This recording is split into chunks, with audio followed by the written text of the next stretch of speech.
Do'stlar, hammaga assalomu alaykum. Cadillac Escalade tayyor bo'ldi. Polirovka keramika bo'ldi, bitta element pokraska bo'ldi. Mashina полный zerkala bo'ldi. O'ynab ketdi oyna.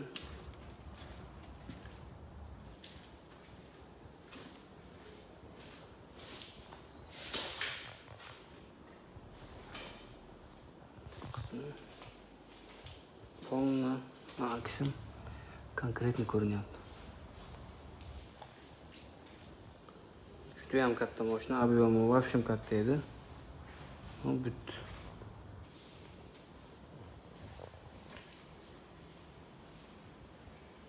yoqda ham yana bitta полный покраskani polirovka qilganmiz. Polirovka ishlari ketyapti. Kuzatib boringlar. Qo'yib boramiz. Sog' bo'ling, salomat bo'ling.